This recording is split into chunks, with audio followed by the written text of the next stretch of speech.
This is Brandon Abdullah. And this is Conversations with God.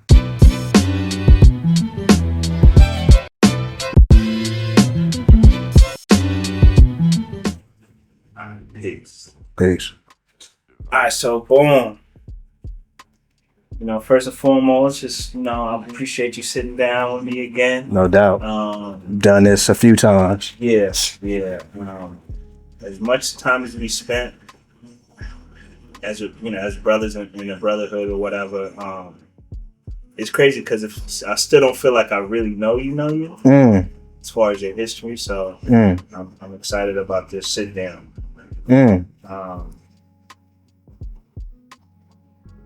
So first question I have is, I know we built recently about, your upbringing to a degree. What was your earliest introduction to God, concept of God, and how did that influence you? My earliest introduction has to go through my family, my grandparents on my mother's side. I grew up in the Christian church. My grandfather was the pastor of the church I grew up in. So I like the language, the concept of God came through the Christian church. And as a family, we there every Sunday, most Wednesdays, things like that for Bible study, et cetera, et cetera. It was sort of, it was just the family thing to do, like very Christified upbringing, right? Up until like we built on the age of 12, knowledge, wisdom, where I started to really gain the strength to start questioning things. Okay, so what are some of the things that led to those questions? We built on this a couple weeks ago that when I was baptized, God. Like, I remember the day like it was yesterday, being dunked under the water with my grandfather and my uncle at the time. And, prior to this experience, you're hearing all this sort of transformative speak and the benefits of being baptized and Christianity and accepting Jesus Christ as your Lord and Savior, et cetera, et cetera.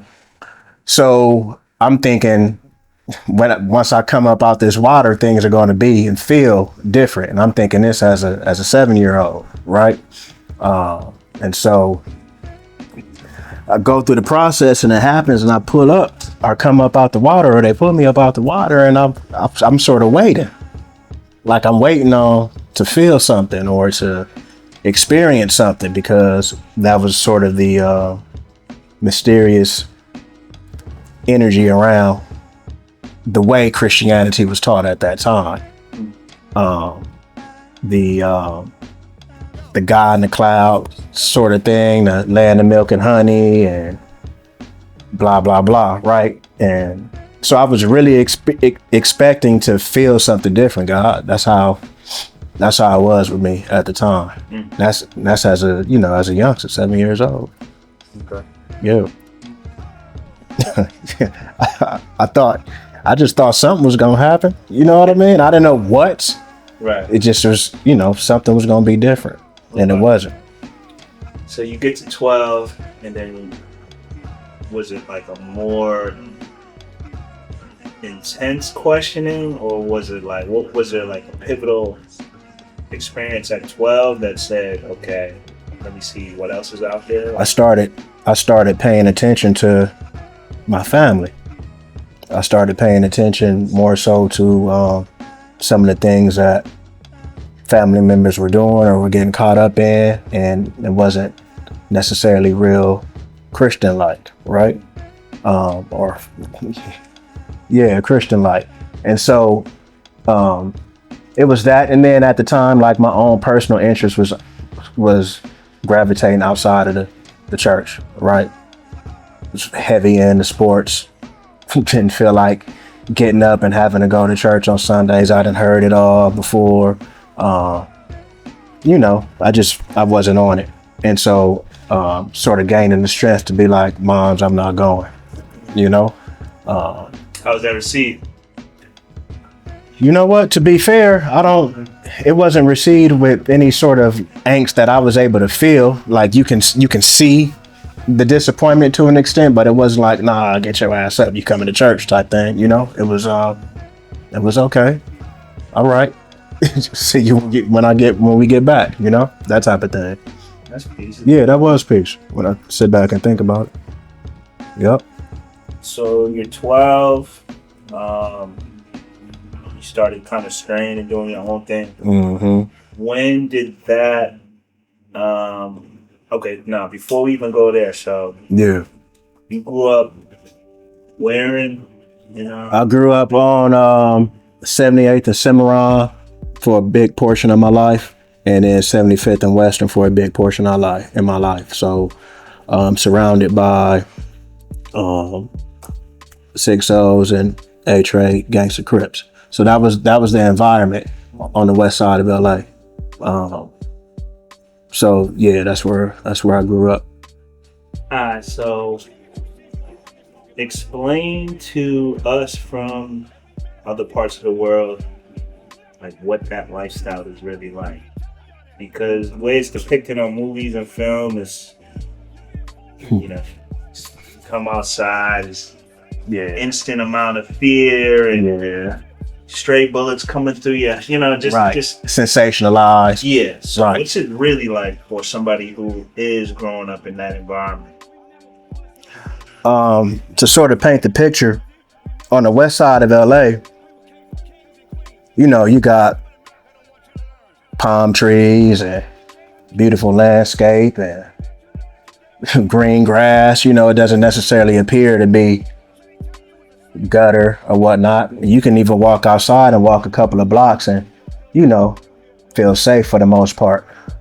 However, within that cipher, you did have influences in the 80s, early 90s, things like that. Like drug culture was big, gang culture was big. So as a young man who grew up in a sort of a structured household up until a certain age, doesn't mean that you weren't influenced by what was going on outside, right? And as a child, that lifestyle, I had friends who was really, really heavy in that lifestyle. It was enticing. It was something to it, right? Women, power, if you will, notoriety. And it was heavy. Like the gang culture during that time was a lot different than it is now. It's Cali, right? It's LA. So explain the differences.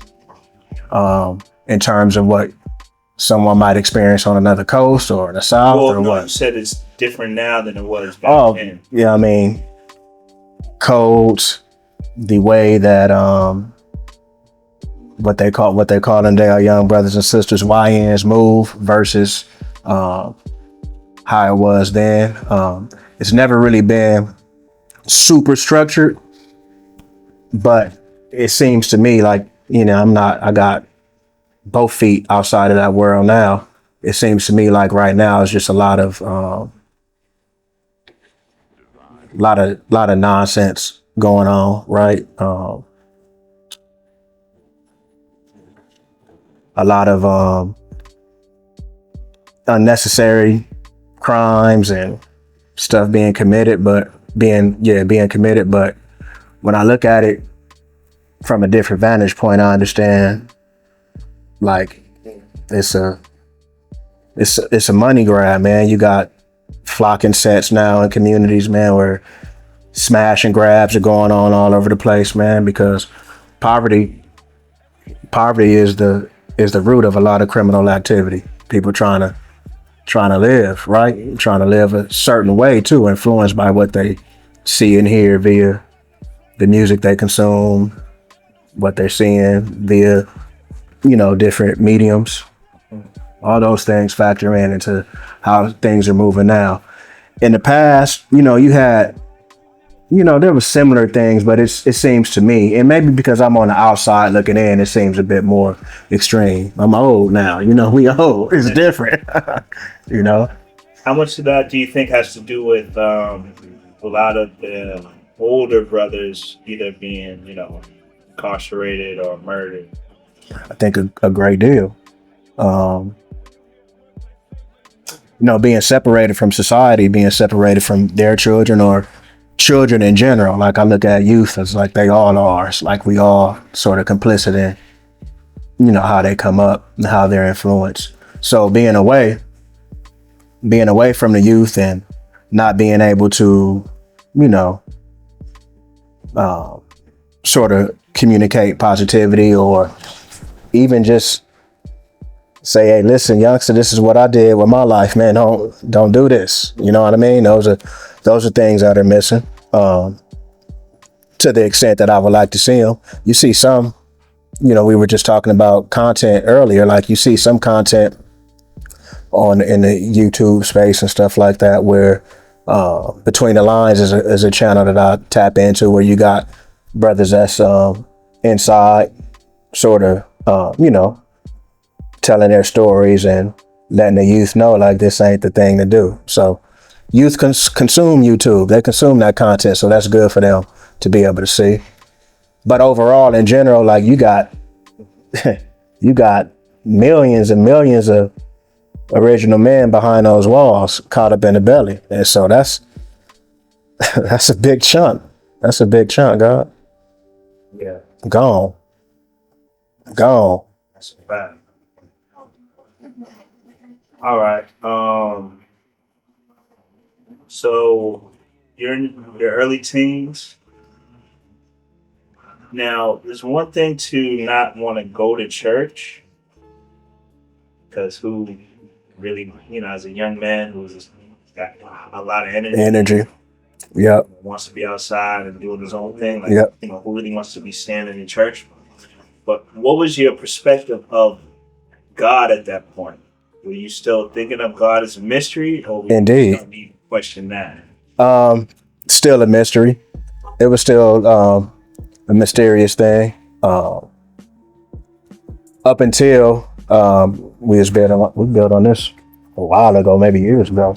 I met a brother in the neighborhood who was a Sunni Muslim, and there was obviously a mysterious aspect to that culture also, but it was something different than what I came up in, so I was intrigued.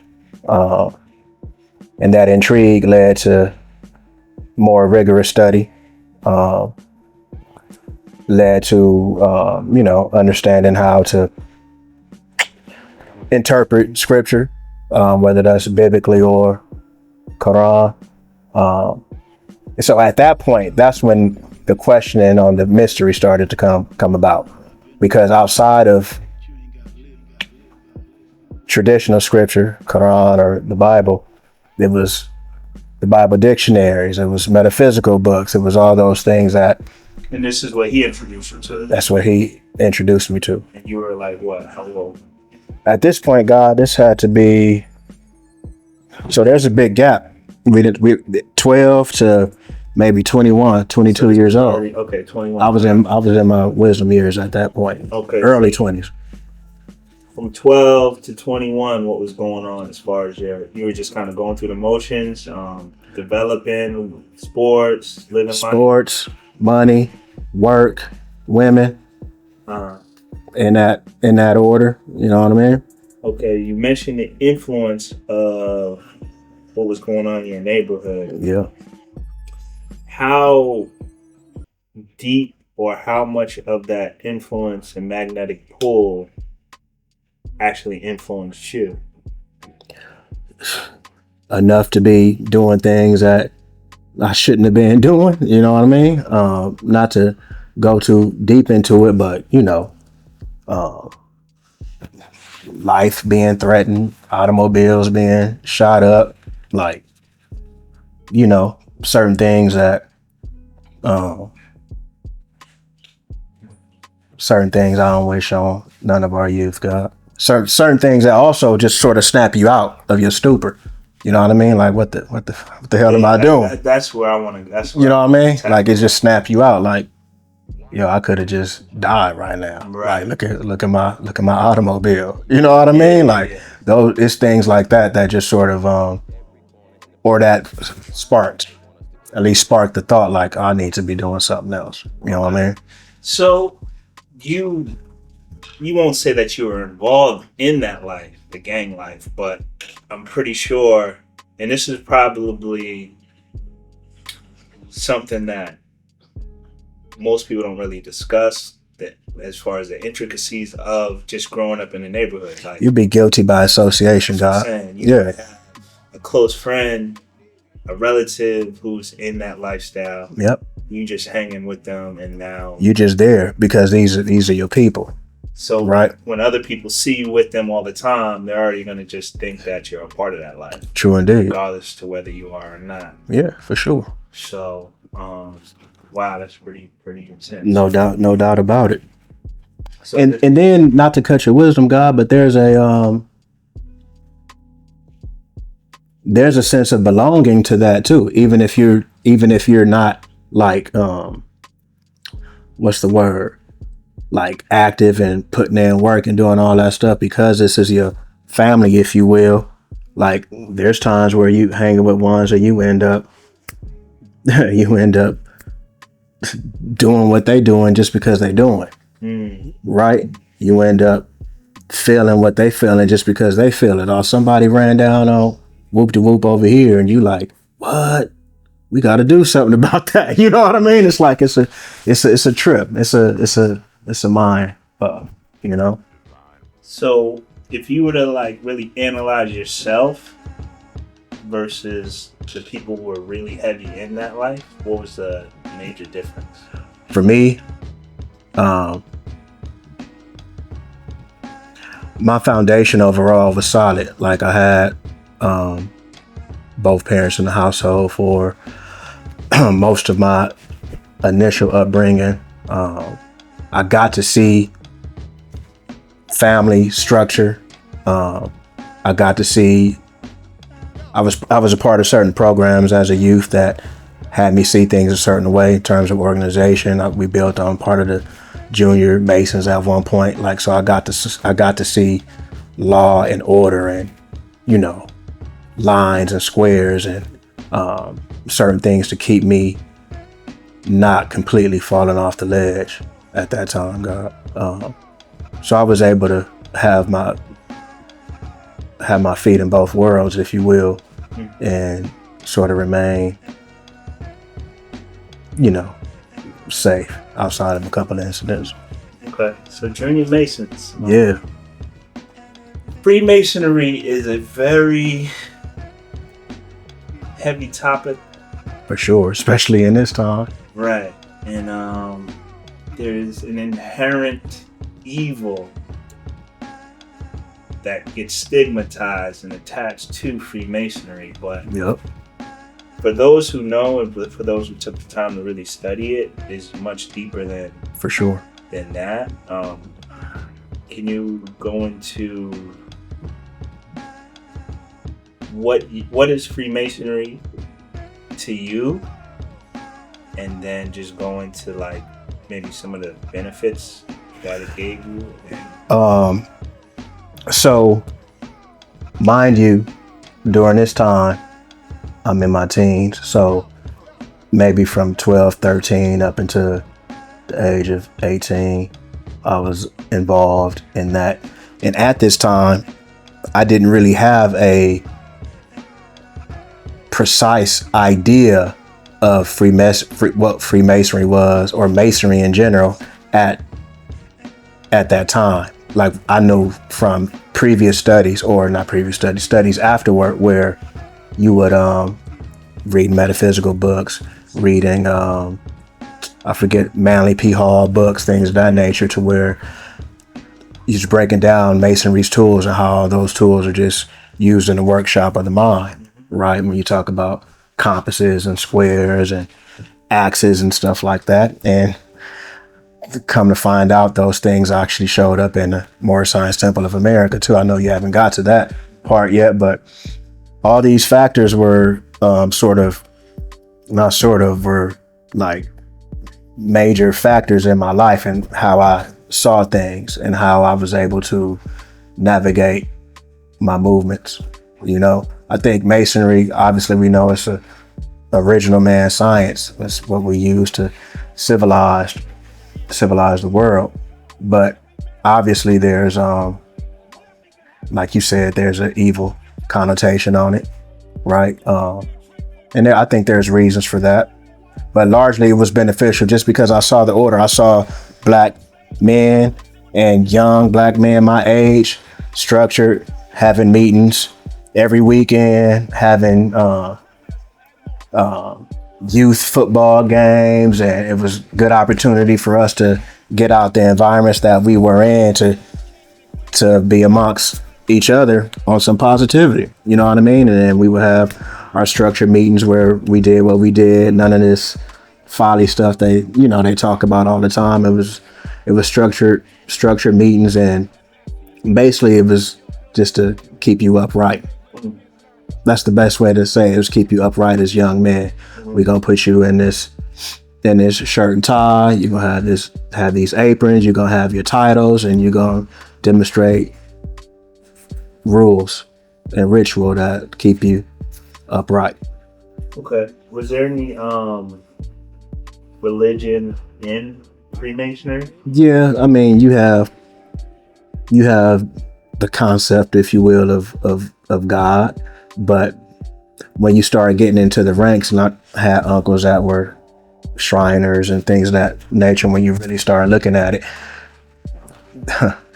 they get into the supremacy of man eventually.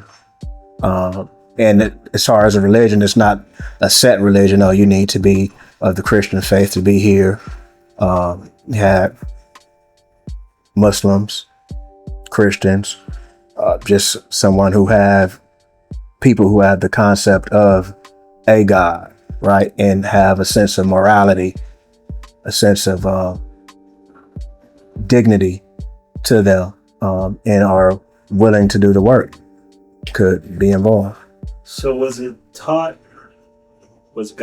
concept of God, something that was taught in Freemasonry, or it was kind of just like, let me ask you a different. What was the concept of God as it was taught in Freemasonry? From what I remember, I don't know if you can look at it as like a concept of God more so than it was a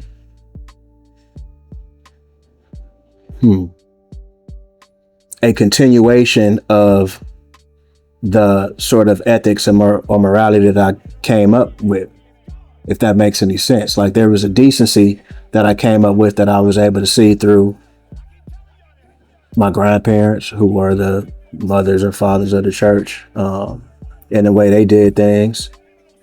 They were part of the Masonic Lodge, Eastern Stars, their sons, my uncles, et cetera, et cetera. So it was just more of a continuation of decent human beings, right? It wasn't necessarily we're doing this in the name of some God, although you knew that was the sort of like the blanket thing, because our people are full of, the mysterious God concept. So you knew it was there, but it wasn't something that was outright taught. Yeah. What I came to realize as I gotten older and started, doing the knowledge myself, was that, the tools that are talked about in that said demonstration are for usage here. And that was powerful for me to learn and understand. Wisdom years. Yeah. Wisdom years. Okay. My 20s. Okay. So, come up dealing with Christianity. Yep. Come up dealing with the Freemasonry signs. Yep. Meet the gentleman who introduces you to Sunni Islam. Mm-hmm. And this is in your early 20s. Mm-hmm. Wisdom culture, wisdom power, somewhere in there. Okay, so with that introduction, maybe a little before. Okay. Maybe a little before that. Now, with that introduction,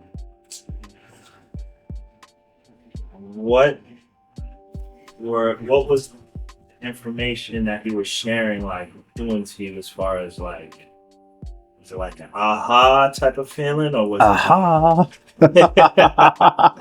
Yeah, some of was that. it more so just like I'm curious to know what he knows? I don't know.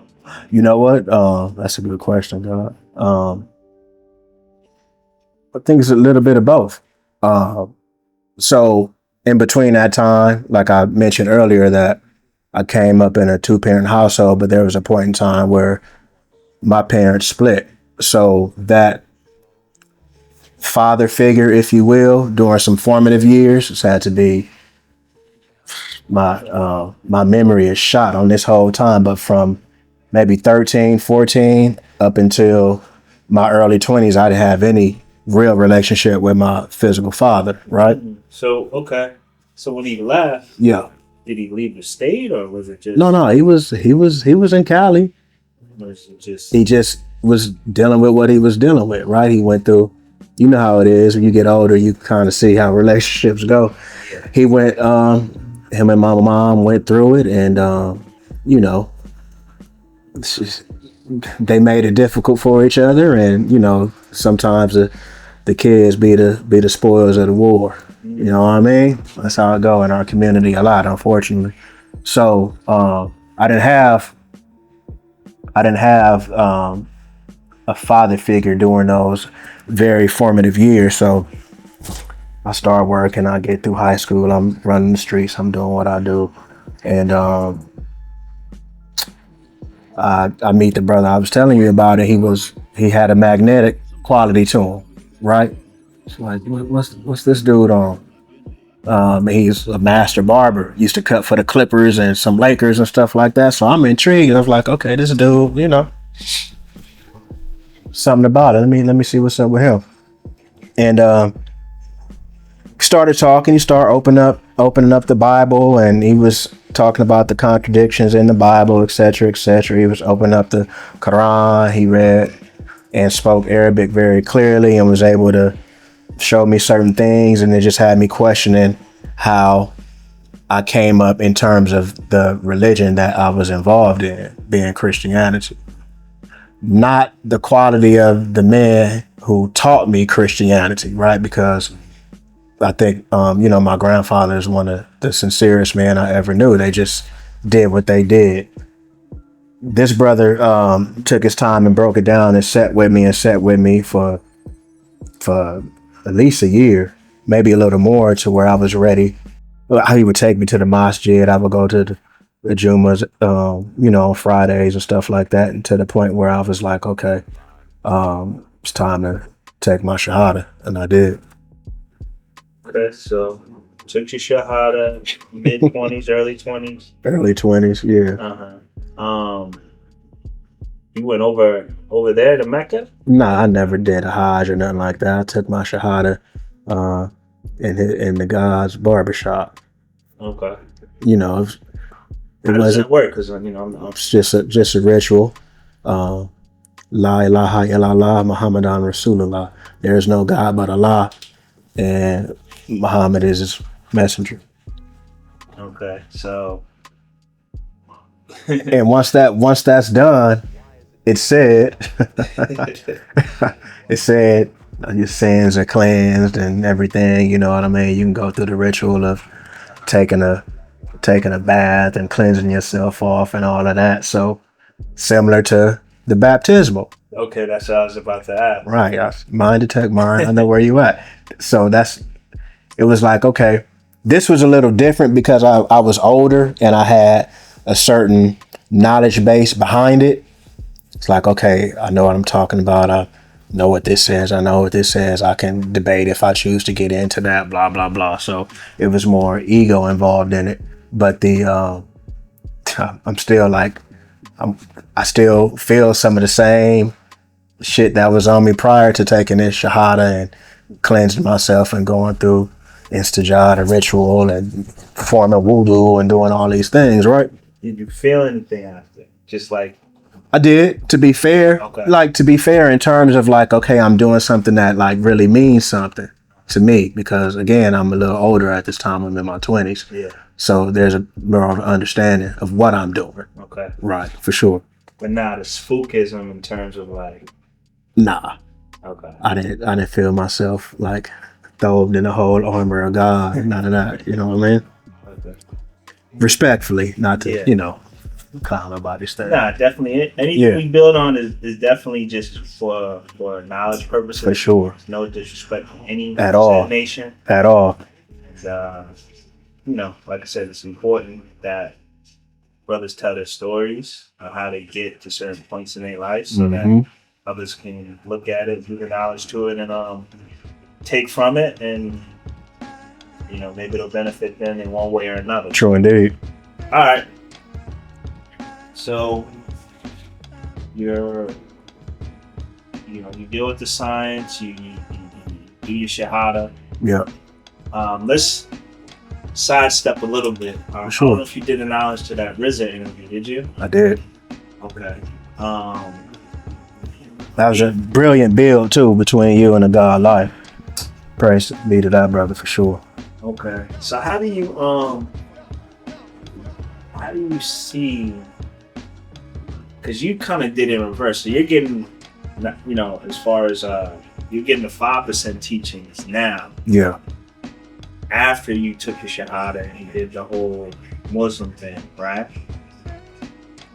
RZA had the 5% teachings coming up. Right. And now he's doing the shahada Right. late. So what's your perspective on that? What would you think would draw him to doing that at this point in his life? I don't know, God. That's interesting because I can see it working the way it's happened for me, but I can't see it going the opposite direction. Like when you get to the point to where you realize, like, there's no mystery God, the Son of Man have searched for trillion years, right? To go back to the rituals and rites and things of, where the mystery God is paramount is sort of backwards. But part of doing the knowledge is respecting that brother's choice, right? He has a choice to do whatever he wants to do. And if it benefits him and his family or whatever he has going on, then more power to him. If it keeps him civilized and he's not doing any devilishment with, doing that, I don't have no problem with that. God, what this knowledge has done for me was realize that as the original man and the maker and owner, like the Christian church, the masjid, the synagogue, the temple, wherever, like the original man walks in there and understands it all, or should be able to understand it all. And I'm not into the religious gangbanging and stuff like that. I'm not dealing with the Christians over there or the Muslims over here and all that stuff. Like, if that's what you do, that's what you do. But we teach that the original man is God.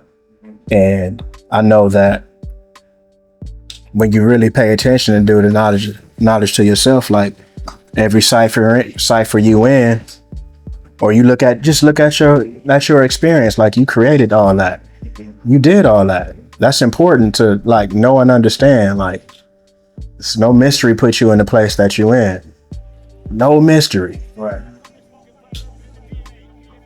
Okay, so I agree with you 100%.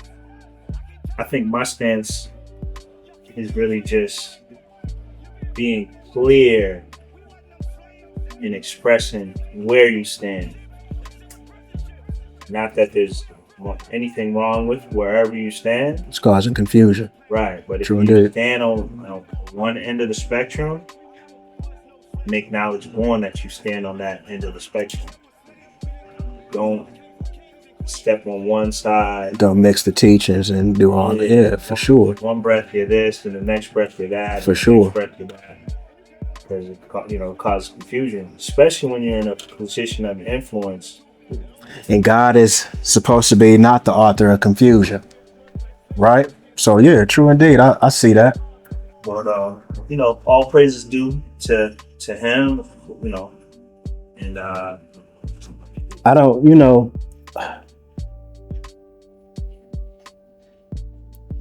I think you said this not too while. You wouldn't do it. Understanding doesn't necessarily equate to agreeing, right? Like, I personally can't understand why it would happen that way, but again, I don't. All right, RZA, peace. You do you. You know what I mean? That's where I'm at with it.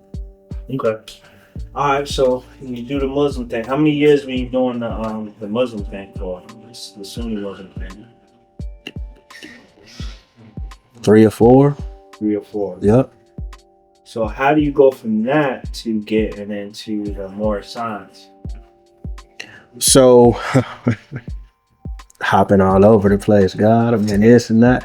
Yeah, we're gonna get into that too. But Yeah, more science. So the same brother who I took my Shahada with and introduced me to Islam, got introduced to more science. I don't know how or through whom, but because his brother was so important to me and vital at that age, I was like, okay, let's see what this is about. Plus, he was getting into some of the, these sovereignty ideals, dealing with nationalism and things like that. So I went in and paid attention. Some of the things that were talked about, well, most of the things that were talked about were agreeable to me. I got reintroduced back into those Masonic tools or some of the literature and writings that are in the Holy Quran of the Moorish Science Temple of America. So that intrigued me because that's what helped me really gain an understanding of what I was doing, previously. I really, I was on the nationality and divine creed, like, everybody else has a nationality, but what about the black man in America, right? You got Koreans and Irishmen and German and all that stuff. Or what about the so-called black man? Who are we as how it relates to our status here in the United States of America? So that was very intriguing to me. And I was heavy in that. So I have really no knowledge on Moorish science as relates to, here in the wilderness of North America. So Islam to all the Moors, Moabites out there. That's some good brothers in that said organization. Okay, so is it? Would you consider it like an organization, a religion, or how would you draw it up? It's definitely an organization. It's definitely the aspect of religion is heavy in that too, because they teach divine creed, and the divine creed of the Moorish Science Temple of America is Islamism, and the prophet obviously is Noble Drew Ali, and it is a legit organization and could be a really impactful and powerful organization if it was ran right. I'll just leave it there, God. You know what I mean? Because it definitely could have its benefits. Okay. What would be some of those benefits? Again, our status here in this country, not being reduced to a sub status, if you will, of lacking nationality, lacking a proper legal standing in this country. I think those things are important. Everyone else or every other nation has that, right? Except us. So, like real political power, right? You look at other said groups of people, Chinese, Japanese, Korean, our Latinx brothers and sisters, Mexicans, they have voting blocks and they vote together and they do together and they make things happen politically. And the fact that they all come in the same name that has proper legal standing, I believe has a lot to do with that. Okay. All right. So Divine Creed, you mentioned Divine Creed, right? Mm-hmm. So is this like it's like a religious teaching, or is it, how would you define that? Yeah, it's definitely it's a religious teaching. However, it's not a religious teaching in the way that is commonly understood. So my introduction into this is when I really started getting into the knowledge of self as it relates to a singular person, right? And the science of the higher self and the lower self, Mm-hmm. and the science of you having control over the way you move. You having like real control over it, not something that's faint or not understood. So it is teaching you some components of knowing yourself, essentially. Indeed. Okay. So, but it also does teach us that there is a mystery God as well. So how do you reconcile that idea? It's teaching me about me, but it's also dealing with this scientific mystery God. Is it confusing at that time? Initially, no, but it started to become confusing to me, excuse me. As I started meeting other brothers in different ways of life, Mm-hmm. You being one of them. Mm-hmm. This was wisdom years, 20 years ago, wisdom cipher years ago, something like that, Mm-hmm. where there's a magnetic quality to seeing individuals who are of the 5% come into the temple too, right? Mm-hmm. And just come to maybe learn or come to see what's these brothers talking about in here. The way certain guys would answer questions or question, some things that was going on had a magnetic quality to me. So that's when I started questioning, okay, all right, we dealing with a mystery God here, but there's a knowledge of self aspect to this. Mm-hmm. You know what I mean?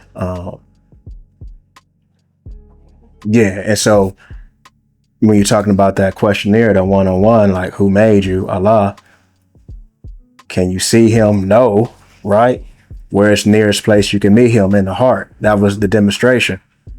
And So this is something that they give you there? Yeah, it's a catechism. Just like one's having a Catholic church. It's a question and answer demonstration. Right? So that's a very important rubric or agenda there in the temple. You have to memorize that and know that. So after a while, it's like, okay, wait a minute. You can't see him. Nearest place you can meet him in the heart. The heart is what keeps us upright and moving about and blood flowing through our veins and bodies. Like, okay, who am I? Really? Right? So those questions started to ring louder and louder in me. But so at what point did those questions become something that you were motivated to explore? Or were you exploring at the same time? I was exploring at the same time. Okay. That wasn't the confusion wasn't the motivation for me removing myself from that way of life. It was other things. However, that questioning was strong at that point. And because of my role in that temple and a lot of things that was going on, like ministering and stuff like that was part of my duties. There was a lot of ego caught up in that demonstration for me. So even though I was questioning things, it wasn't like, okay, I'm about to bone out right now. You know what I mean? Because It was no plan B for me at that time. Like I was all in. Like it was MSTA or bust. And I want to, reiterate, like, respect to that organization and the good people that are there. Okay. So you're learning on your own, but you're still a major part of the organization. When and how did you go from, okay, I'm gonna step away from that organization? You just step away first before you wanted to actually. When did that happen? Yeah, when and why? Like, what was? Oh, why? It was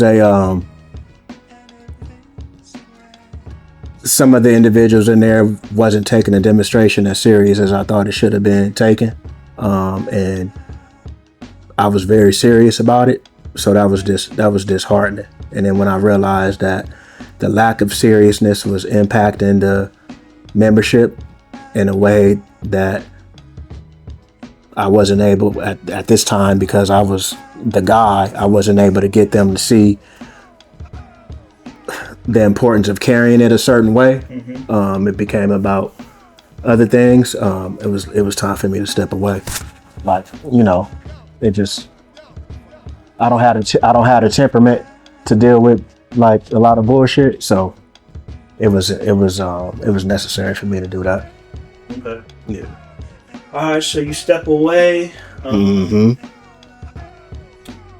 I had some just general questions about more science and just the science of nationality and these types of things. Are you familiar with what happened with Wesley Snipes? For sure, absolutely. Get his sovereignty. I'm familiar with what happened with me doing the same things. Okay, so let's build on that. Like there's, the so-called white man has been on these, on this patriotic tip and for years, months, and days. And so that stuff sort of got introduced into our communities. And so there were certain templates and stuff like that brothers would get a hold of and write up and try to combat some of their, I'll speak solely about me, some of my inabilities to, okay, I'm not paying this, I'm not doing that, blah, blah, blah. I'm going to fill this paperwork out and shoot it in, and, all is going to be forgiven because I'm a Moorish American and this is my land, and et cetera, right? You're getting into contract law and stuff like that, which does have some benefit to knowing and understanding, regardless of your status. But so I had a court case with the state of California, right? And I'm thinking I got this paperwork, I'll write this up, make sure, blah, blah, blah, send it in.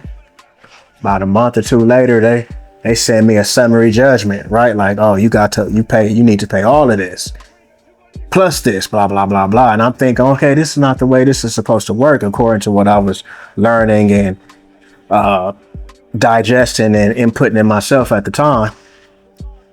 And so that was one of the things that kind of had me like, like it had me pause a bit, like, because this wasn't supposed to move in this way. And then brothers would say, oh, brothers, just because you didn't do this part right, or brother, you just didn't do this part right. And I'm like, well, I sat with you brothers and we went through this whole thing, right? So it's like, like, what's going on here? And I want to also preface that aspect is not really things that Prophet Noble Ali brought anyway. Like it's it's an aspect that, like all the paperwork and all this other different type of stuff, that's an aspect that got put in through faulty membership or people, in other parts of the country and stuff like that, saying that this is the way it's supposed to move. So Noble Ali himself didn't teach to take that approach as far as nowhere in his literature, nowhere in his writings did he say, oh man, you ain't gotta pay taxes, or oh man, you ain't gotta do this, and none of that stuff, man. That's interesting. Yeah, none of that stuff. Okay. So you go through the courts and Yeah. you strive to Here, take that, brother Abdullah. You got to pay this. What you talking about? so things don't work out Yeah. the way that you intended them to. Mhm. What does that do as far as like your perspective of what you're in now? Does it start to make you think like It raised questions for sure. Obviously, it would. It just wasn't right and exact. okay? It kind of well, not kind of. It disappointed me quite a bit. And I saw brothers that was close to me get ran down and get locked up following the same stuff. You know what I mean? Wow. The good brother who I took my shahada with, who's one of the most brilliant men I know, well studied, was one of the brothers that I seen get locked up, like doing the squatting demonstration and all that stuff. And I'm not gonna put my brother's name out there because that ain't where we on. But Squatting. I saw it, like sitting in people's homes, and you know what I mean, like. What is that called? The squatter rights? That type of thing, right? Oh, I got this certain paperwork. I put a bill in my name, and it's all good. You know what I mean? Like that type of. There's more things around it, right? But you had people that were doing that. Yeah. That not by way of Prophet Noble Drali in the temple, but by certain individuals that was inside of the temple. Right. And using the temple, being that it's a religious 501c3 religious organization, has certain powers to it, right? Using that as a vehicle to do those things. Now, what was it that Wesley Snipes was trying to do, and why did he end up in the situation he ended up? I believe his demonstration God was he was battling the IRS.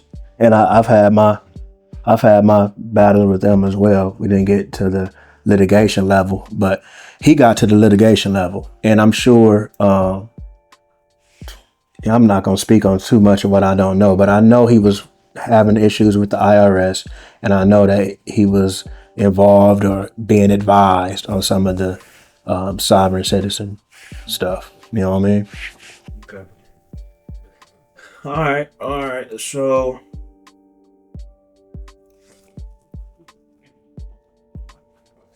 At what point was it that it's time for me to move on? I did my thing here. I need to step away. And what did that process look like for you? Was it a hard decision? Was it? It was very tough because at this point, I told my children's mother not to come around anymore to the temple. My babies, don't bring them to the temple. I was still there working. Was there like contentious energy in there? Or? For me, that's how I am. Like, once I see something that don't sit well with me, like it's up for me. Like that's just how I'm working on it, God. But so I told them not to come around, and I was still come around and play the back at this point and feel and see if this is something that I wanted to continue doing. So you kind of took a back seat at that point. You weren't in the front like you were before. Yep. So it was kind of like a gradual thing for you. Absolutely. It was a process. Okay. Yep. So do you remember the day where it was like, okay, this is it? This is a while ago. Not specifically the day. I remember the energy. And the energy was, okay, a lot of the younger individuals that were in there who I helped to teach and rear in that science was looking at me like I was doing something wrong because I was trying to keep the integrity of the temple. And when I started seeing that, I knew at that point that certain other individuals were, running their mouth and doing their thing. And I was like, okay, this type of thing is going on. It's not somewhere for me to be. Okay. Simple. I'll leave it at that. All right. So you step away, Mm-hmm. and now are you just kind of like in a state of flux, or like what? I'm in a state of flux. I'm not involved in anything at this point. Nothing structured. I had the knowledge base that I did. I moved about like that. But then things started getting wild in the household, right? And so that took up the majority of my conscious thought, and heavy drinking, heavy cannabis use. I knew about the cannabis. I didn't know you was drinking. Okay. Heavy drinking. Uh-huh. Because again, like I said earlier, like it was MSTA or bust for me. Like that was real for me. So I was really hurt, if you will, by the way things went down. So yeah, was doing all that, and as you know, we went through similar situations on the household front, and so I had to. When I left that situation, the drinking and all that shit got worse. It got bad, and so I was just sort of lost. I was still able to maintain work and still be functionable and all that stuff and decent, but I when I sit back and look about it, I was a very disappointing time in some of the ways that I behaved. Anyway, I went through all that, and you and I, we always kept solid relationship, right, through all these years. And I've had relationships in the past with brothers that didn't hold solid, and I'll take accountability for how some of those things fell off. But between you and I, it's always been like real kinship. You know what I mean? So when we would talk and we would build, your presence sort of helped me, see a different perspective on things. And then I knew what you was into, because when I first started getting into the temple stuff, you was knowledge in 120 at that time. Oh, you had not been. You were just getting into. No, I was in it, but it was early years, like 2 or 3 years in, something like that. I thought you had been. Okay. Yeah. And so you was knowledge in 120, and I remember how excited you was when you went through that demonstration, and I always had. Again, it's the magnetic quality of the 5%. Like I've always had an attraction to it, always, and the attraction is in the simplicity. The attraction, and I don't say simple to like make it like rudimentary, because it's not at all. Exactly, yeah. It's practical, it's usable, right? It's structured, it's mathematical. And so studying, some of that for a while, and building with you over many years, and got to the point having a knowledge base that after dealing with all the different schools that I was in, it all points back to self, right? It all it's just you. Yeah. You know what I mean? And this knowledge is this knowledge makes that very clear. Yeah. Okay, so a question I know a lot of people are gonna have is, since you've dealt with so many different said nations and sciences, right? Yep. Now you're dealing with the 5% science. What will stop you from moving on to the next thing? Right. So it's similar to the RZA bill that we were just talking about. What's the next thing? There is no next thing. Right. The black man is God. And when you pay attention to your life and you realize that you've done this to your life is quite literally what you have made it. Where else is there to go? I always say your life is a sum total of the decisions you made. It is the sum total of the decisions you made or didn't make. Yeah. Okay. That's all of the above is caused by the Son of Man. Experimenting with high explosives. Experimenting with high explosives. Sure indeed. Okay. All right. So.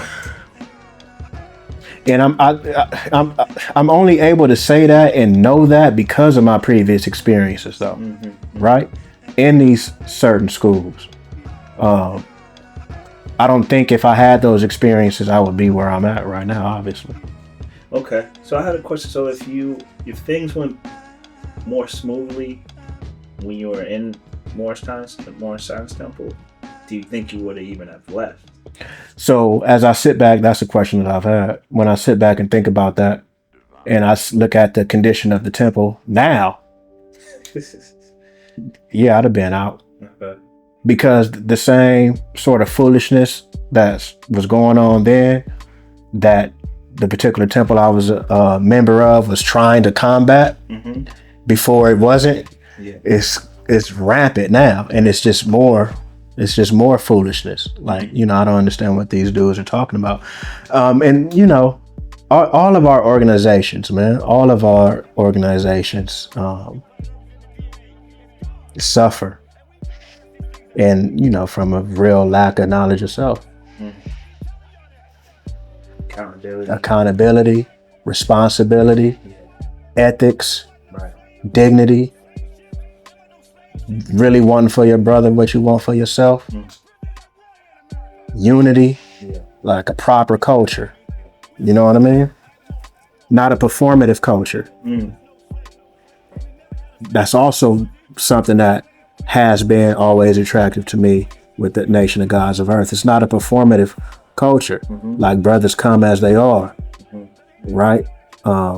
It's not necessary, not to say that it's in the rule book, like necessary to look a certain way in these other said organizations, but there's an energy that comes with that, with the fez and with the turban and the thobe and all that stuff. And although I engaged in all those things and didn't have a problem with it, at the end of the day, like, I'm a brother from the west side of LA. Like, I present how I present, right? And I have my own self-styled wisdom, and this is me. I appreciate that. I like that. That's attractive to me. Straight up. Okay. Peace. All right, so let's delve into your educational career. I mean, obviously you've been in education for quite a long time. 2001. Since 2001. Like right after 9/11. Wow. Like in September of 2001. So late September. Yep. Okay. That's how I'm able to mark that time. Yep. Okay. Yep. Let's talk about the state of education in this day and time. And my perspective on how education is right now is it's really behind as far as the way it's still being presented to children. In what way, God? So we're in a time now where information is moving fast. Technology is changing things every single day. But we're still seeing children being taught about geometry, which, math, of course, is important to learn. But absolutely, to me, I think, what are we doing from an educational standpoint to prepare the children for the world they're about to be living in? I don't really see the educational system really taking that into account. What's your perspective on that? So overall, when you look at the history of the educational system, you're looking at a system that was put in place to produce workers, right? So that's a real thing. Yeah. In terms of the technological piece, I was doing a knowledge of on this congressional hearing where a gentleman was talking about the status of test scores since the implementation of technology on the curriculum, in the curriculum. So if you notice, when we were going to school 100 years ago, it was paper, pen, pencil, notebooks. You had your peachy folders or whatever the case it might be. Now you look at our youth, our children specifically, this is an iPad or a Chromebook, right? And as a result, reading scores, math scores, writing scores is in the dirt, right? So I say that just to say, like, there's some things about it in the educational system that we've all come up in. There's benefit to the old school paper, pencil, and pen method, as opposed to the technological aspect. Right. Now, what's taught, right? That's a whole different conversation. That's and how I know, and how beneficial that is to our babies, right? I'm of the mindset, and I've always been of this mindset since I started in education, that you're not going to necessarily get everything you need from this system, which made me want to be in that field even more, right? Because not only do I have the ability to deal with and teach my own biological babies, I'm responsible for all these babies too. If they come through me or they see me, they're going to get more than just the curriculum, if you will. They're going to get something of substance that's going to help them navigate the world as, you know, original people or not. God, from babies, like how to move. How much, as an educator in that system, how much are your hands tied in regards to what you can actually teach? I know there's a certain curriculum that you're supposed to stick to, but how far can you step outside of the realm of that curriculum to share things? You just have to be savvy in the way you do it. Like it can be done, right? Yes, there is a curriculum to stick to. There's even a way to teach said curriculum that sort of takes away your self-expression, your ability to express yourself. But there's ways around that, just like there's ways around anything else. I don't really see that as a big hump. Okay. One thing that I've always used throughout my career, regardless of my role, is my ability to relate to the youth. Right? Like being able to have a relationship with the children that you teach. And we all teach, right? Everybody on the school campus teach in some way, shape, or form. Like that's directly or indirectly. That's an important piece, right? And that's an important piece, God.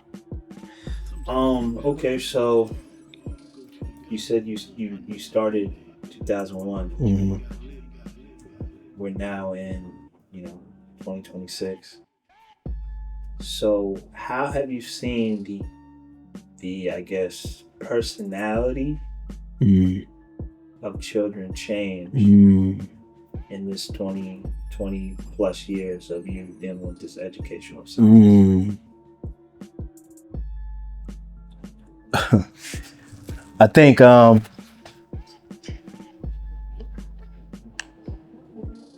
it's a little more difficult to reach the babies now than it was in years past.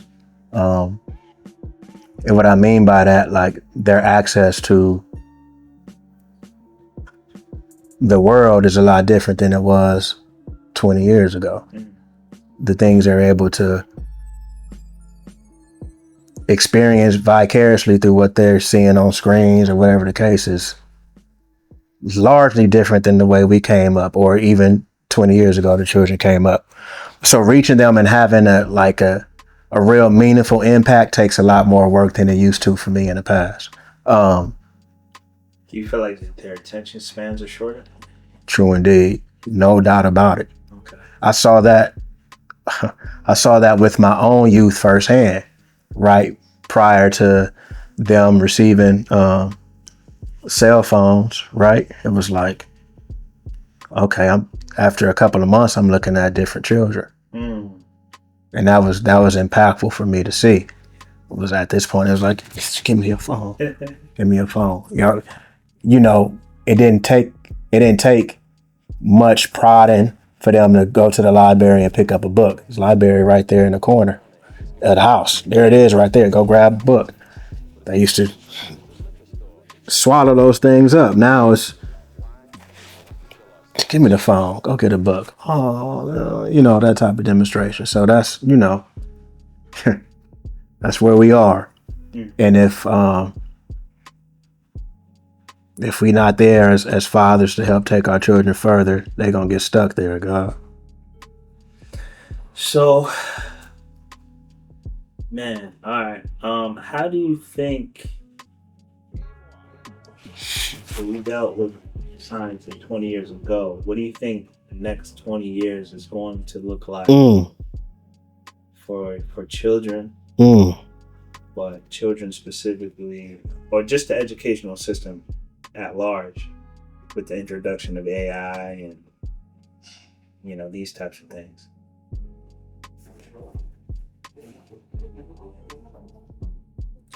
It's gonna look different. How exactly it'll look different, I'm unaware. I think, you know, obviously with AI and, you know, certain technologies and things like that, one thing that it won't be able to reproduce is the humane or the human element. Again, we're dealing with babies, right? I think it's important I know it's important for real people, not AI agents, to be teaching our children. But in terms of it being different, it'll be different. I don't know how much it'll be different. I don't know to what impact it'll be different, but everything evolves. So 20 years from now, hopefully I'm retired by then, but 20 years from now, if I'm still in the field, like, you're faced with challenges all the time. Like, I faced challenges these previous 20 years. If it's a challenge there, then you just rise up and adapt and overcome and do what I do. That's how I see it. It's going to be different. It's going to be difficulty. Those things don't stop. If I'm going to be in this field and we know and understand that the babies are the greatest, then I'm going to be there using whatever it is that they have to use to get to them in a way they need to be gotten to. Peace. All right, so you're in a different position now as far as dealing with the babies. Yeah, school psychology. Yeah, before you were more of a teaching role, but now you're more so in the what would it be called? The psychologist role, school psychologist. Yeah. As a school psychologist, what are your duties on a day-to-day in the first instance? So primarily dealing with children in the special education programs. As a teacher, I dealt with children in the special education program too. That's been the majority of my career, working with special education in general. So I'm ready to, this is a good topic. Testing, counseling, crisis management, suicide assessment risk, like you name it in that realm. Basically testing, seeing if students are should be eligible to receive special education services, what those services should entail, meeting with parents, those type of things. Okay, so special ed is a very interesting topic, right? Yeah. Yeah. Reminds me, you seen The Wire? Yeah. You remember, was it season 4? I think it was season 4 with the children. Mm-hmm. Season 4. Mm-hmm. Where it dealt with the the educational system, and they basically showed you, I guess, they showed you what they do as far as creating special education classrooms, as far as identifying certain students who might be considered trouble students, Mm-hmm. and removing them from the general population of other students, Mm-hmm. and isolating them away from those students, so that, for one, they could get more hands-on help, but Mhm. also they don't disrupt the Right. classroom. Right. How real, from your perspective, was that season of The Wire? Is very real, excuse me. But seeing things from both sides, there's times where, separation might be necessary. And what I mean by that is, if you have individual child or children who have an issue, whether it's behaviorally or academically, accessing the curriculum in those general education classrooms, then they can get the most help in another setting, right? That being said, the settings in terms of socially, nutritions, lunches, field trips, school programs, activities, etc., none of that is different, right? Those children should have the ability to participate in any and everything any other student on that campus does. But when it comes to just accessing the curriculum, nothing else, then in some cases, getting the extra hands-on assistance, or some cases another adult with that student, some of those things are largely beneficial, so the student can get what they need. Okay. I lost the thought, you had sparked it, but yeah, you see cases where children are wrongfully placed. There you go. Yeah, you see those things all the time, but that's like a human error to me.